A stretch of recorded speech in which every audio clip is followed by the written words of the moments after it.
pambetjet e veta. Dhe kemi është një temë gjithmonë aktuale. Është një temë gjithmonë aktuale. Sepse vetë ky sistem, për sa kohë dikush në një tavolinë firmos për të lëvizur disa para, të cilat nuk janë të vetat, po janë të shoqërisë, elementi që të lindi korrupsioni gjithmonë ekziston. Është forcimi i institucioneve, forcimi i ligjit, forcimi i kulturës edhe individuale, rritja e shembullit pozitiv. A cili është shembulli pozitiv në një shoqëri?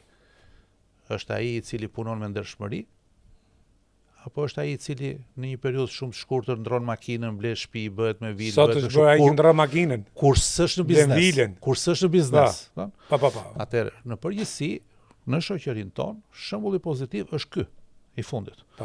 Edhe ne kemi shembuj, po unë personalisht kam shembuj, kur më kërkohet që të ndihmoj dikë për të futur në punë në disa vende ku mendohet se mund të ketë edhe në një të ardhur jashtë. Jashtë, nuk besoj se janë doganat dikur kanë pasqyrë, po tash doganat janë tjetër gjë. Pra ekziston edhe brenda njerëzve tanë mendimi apo dëshira e një pasurimi të shpejtë. Dhe ky është problem social, e cila pastaj se të është bëhet baza edhe për korrupsione të një niveli më të lartë.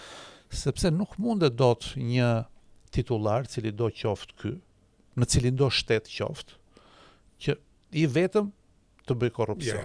Në qoftë se nuk ka një drejtor, në qoftë se nuk ka një vartës, në qoftë se nuk ka njëri i cili gjithashtu dëshiron. Atë që kërko privilegjen, që jep parë. Në qoftë se nuk ka një biznesmen përballë i cili bën pra.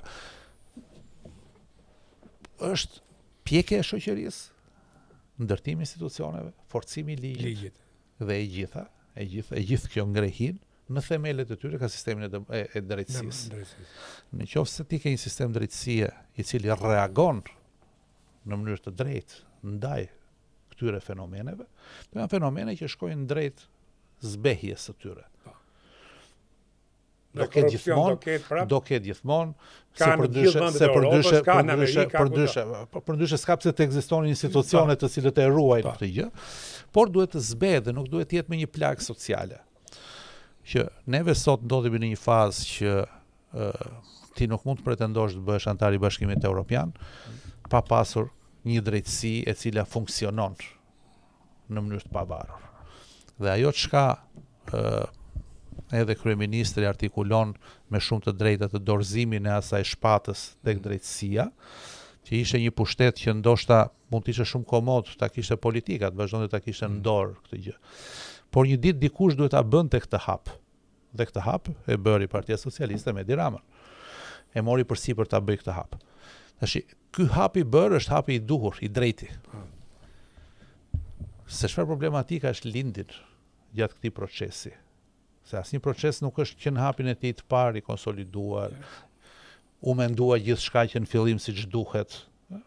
Është një proces i cili duhet të bëjë ajustimet e veta në varësi të problematikave që dalin. Edhe ky është proces. Por askush nuk thot dot që hapi që ne hodhëm, edhe me kostot tona, për të reformuar sistemin e drejtësisë, për t'i dhënë shpatën, për ta bërë të pavarur, për të bërë atë sistem vettingu që neve bëm që mund të ketë pasur dhe ai problematikat e veta, se asnjë proces nuk është pa probleme, cili do qoftë.